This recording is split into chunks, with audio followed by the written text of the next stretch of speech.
హెబ్రీయులు 2వ అధ్యాయం 14-15 వచనాలు ఒకసారి చదువుకుందాం. కాబట్టి ఆ పిల్లలు రక్తమాంసములు గలవారైనందున ఆ ప్రకారమే మరణము యొక్క బలము గలవానిని ఏమంట? ఆ ప్రకారమే మరణము యొక్క బలము గలవానిని అనగా అపవాదిని మరణము ద్వారా నశింపచేయుటకును. ఎలాగా? మరణము ద్వారా నశింపచేయుటకు, జీవితకాలమంతయు మరణ భయము చేత మరణ భయము చేత దాస్యమునకు లోబడిన వారిని విడిపించుటకును ఆయన కూడా రక్తమాంసములలో ఇక్కడ చూడండి, జీవిత కాలమంతయు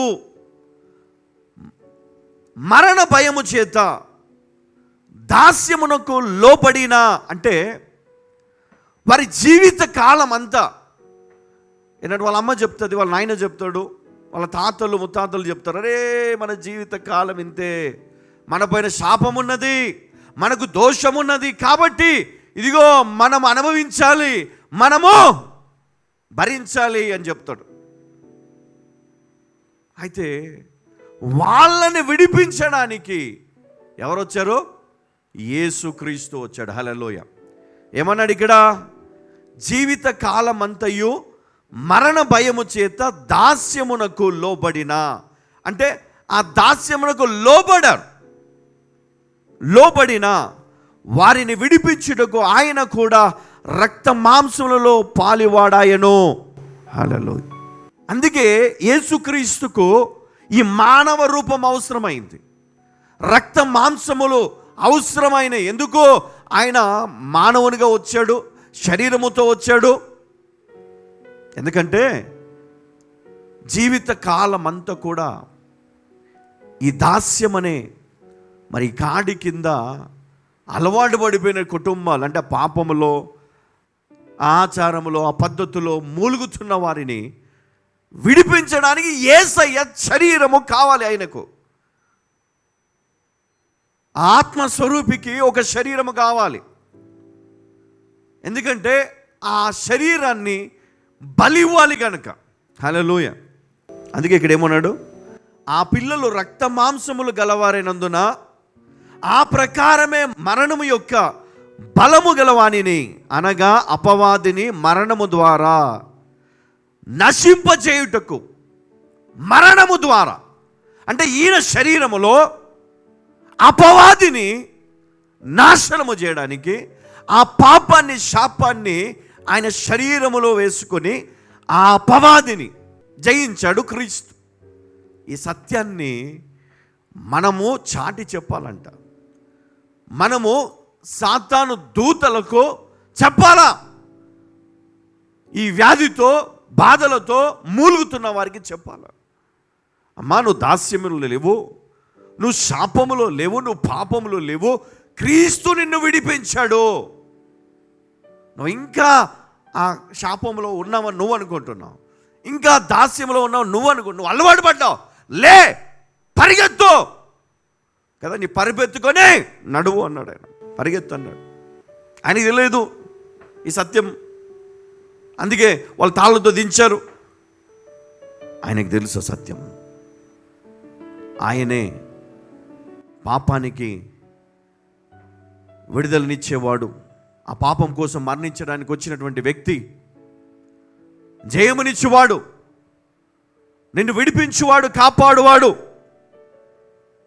యాకోబు 4:7 కాబట్టి దేవునికి లోబడి ఉండుడి, అపవాదిని ఎదిరించుడి, అప్పుడు వాడు మీ యొద్ద నుండి పారిపో. ఎందుకు?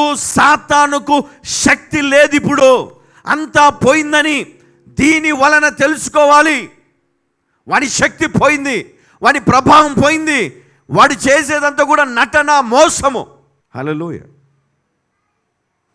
అందుకే చూడండి, 1 పేతురు 5:9 లోకమందున్న మీ సహోదరుల యందు ఈ విధమైన శ్రమలే నెరవేరుచున్నవని ఎరిగి. ఏమంట? లోకమందున్న మీ సహోదరుల యందు ఈ విధమైన శ్రమలే నెరవేరుచున్నవని ఎరిగి విశ్వాసమందు స్థిరులై వానిని ఎదిరించుడి. ఏమన్నాడు? విశ్వాసమందు స్థిరులై వానిని ఎదిరించుడి కదా. విశ్వాసమందు స్థిరులై వానిని ఎదిరించుడి. విశ్వాసములో నిలకడగా ఉండే అపవాదిని ఎదిరించుడి. బ్రదర్, నాకు భయం వేస్తుంది బ్రదర్, నిద్ర పట్టడం లేదు. ఎందుకు నిద్ర పట్టట్లేదు? ప్రార్థించు, ఎదురించు. ఏమనాలా? యేసు నామములో పోనాలా. ఏమనాలమ్మా? అధికారముతో మనం ప్రార్థన చేస్తాం, విశ్వాసముతో మనం ప్రార్థన చేస్తాం.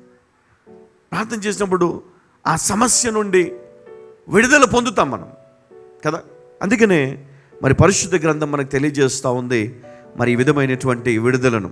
మళ్ళీ ఒకసారి, లోకమందున్న మీ సహోదరుల యందు ఈ విధమైన శ్రమలే నెరవేరుచున్నవని ఎరిగి విశ్వాసమందు స్థిరులై వానిని ఎదిరించుడి. విశ్వాసమందు స్థిరులై ఉండి వానిని ఎదిరించుడి. ఎందుకంటే సాతాను శక్తి అంతా పోయింది కాబట్టి దానివల్ల మనము శక్తివంతులముగా మరి దేవుడు మనల్ని తీర్చాడు కాబట్టి అపవాదిని ఎదురించుడి, అప్పుడు వాడి మీద నుండి పారిపోతాం. 1 కొరింథీ 6:3 కూడా ఒకసారి మనం చదువుకుందాం. మనము దేవదూతలకు తీర్పు తీర్చుదామని ఎరుగరా? ఇక్కడ ఏమన్నాడు? దేవదూతలకు తీర్పు తీర్చుదామని ఎరగరా? ఈ జీవన సంబంధమైన సంగతులను గూర్చి మరి ముఖ్యముగా తీర్పు తీర్చవచ్చును కదా. చాలా ఇక్కడ ఒక విషయము మరి జ్ఞాపకం చేస్తున్నాను.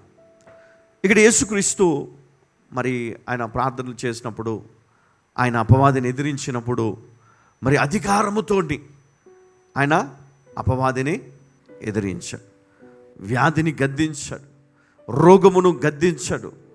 తన శిష్యులను పిలిచి అపవాదిని ఎదిరించుటకు, అపవాదిని వెలగొట్టుటకు, అంటే రోగమును వ్యాధిని స్వస్థపరచుటకు, శత్రు బలమంతటి పైన వారికి అధికారం ఇచ్చాడు.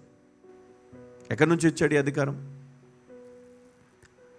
ఎందుకంటే ఆయనకు తెలుసు మనము దేవదూతలకు తీర్పు తీర్చుదమని. మీరు ఎరగరా అంటున్నాడు ఇక్కడ. ఎప్పుడు తీర్పు తీరుస్తామో? 1000 ఏళ్ల పరిపాలన. మరి నిజంగా దేవుడు మనకిచ్చిన ధన్యత ఏంటంటే ఇప్పుడు ప్రస్తుతం మనకు దేవుడు శక్తిని, జ్ఞానముని ఇచ్చాడు. నేర్చుకోమన్నాడు, పాటించుమన్నాడు, ఎదిరించుమన్నాడు, జయించుమన్నాడు. ఎందుకంటే నువ్వు సాధిస్తావని దేవుడు చెప్తున్నాడు. హల్లెలూయా. ఎంతమంది దురాత్మలతో బాధపడుతున్నారో, ఎంతమంది చేతబడి శక్తులతో బాధపడుతున్నారో, మీరందరూ కూడా క్రీస్తు యేసు నామములో విడుదల పొంది ఉన్నారు. ఆ దాస్యముల నుండి మీరు విడుదల పొంది ఉన్నారు. యేసయ్య రక్తముతో మీరు కడగబడి శాశ్వతమైనటువంటి విడుదల మీరు పొంది ఉన్నారు. వాడు ఏమి చేయలేడు కదా. శత్రువుని ఏమి చేయలేడు, అపవాదిని ఏమి చేయలేడు. ఆ దయ్యాలు, భూతాలు, వ్యాధి లేమి ఏమి చేయలేదు. నువ్వు ధైర్యము తెచ్చుకొని విశ్వాసముతో నిలబడాలా. ఆయనను ఆరాధిస్తూ, ఆయన యందు భయభక్తులు కలిగి నువ్వు ముందుకు సాగి వెళ్ళాలా. దేవుడు నిన్ను, నీ కుటుంబాన్ని దీవిస్తాడు, నీ కుటుంబాన్ని ఆశీర్వదిస్తాడు, నీ తరములను పోషిస్తాడు. దేవుడు నీ జీవిత కాలమంతా కూడా మీకు తోడై ఉంటాడు. హల్లెలూయా.